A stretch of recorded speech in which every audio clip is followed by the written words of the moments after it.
Lesson क्रमांक 3 राष्ट्रीय उत्पन्न ह्या लेसनचा आपण सारांश बघूया.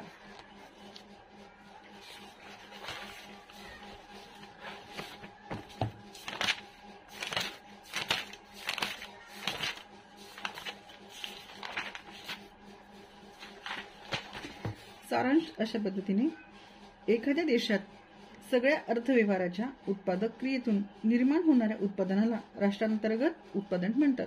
त्यात परकीयांनी केलेल्या उत्पन्न वाढीचाही समावेश होतो. स्थूल राष्ट्रीय उत्पन्न बरोबर विशिष्ट काळात देशात उत्पादिलेल्या सर्व वस्तू व सेवांचे पैशात व्यक्त केलेले मूल्य.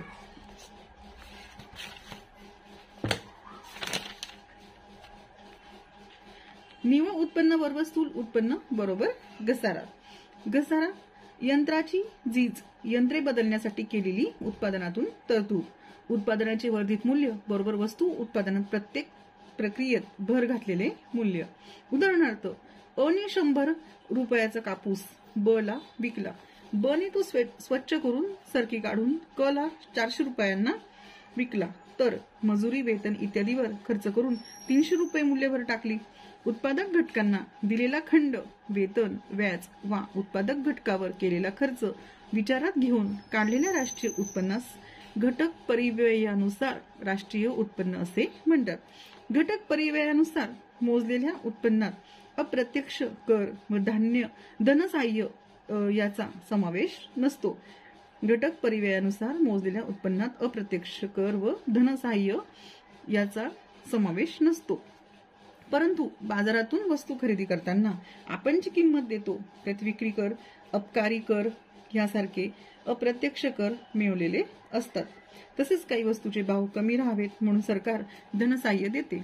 बाजारातून किमतीनुसार राष्ट्रीय उत्पन्न मोजताना या दोन्हीसाठी समायोजन करावे लागते. विशिष्ट काळात देशात किती विनियोग झाला यावरूनही राष्ट्रीय उत्पन्न काढण्यात येते.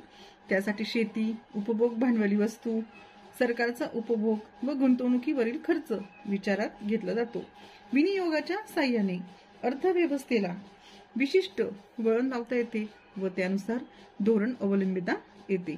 व्यक्ती व कुटुंबाचे उत्पन्न अजमावताना सरकारकडून झालेले धनसहाय्य सार्वजनिक कर्जावरील व्याज वगळले जाते, तर व्यक्ती सरकारला देत असलेले कर, व्याज याचा समावेश केला जातो. 3. दरडोई उत्पन्न एकूण राष्ट्रीय उत्पन्न. दरडोई उत्पन्न बरोबर एकूण राष्ट्रीय उत्पन्न भागिले लोकसंख्या. दरडोई उत्पन्नाच्या राज्यवार तुलनेने कोणते राज्य मागासलेले, कोणते आघाडीवर याची कल्पना येते.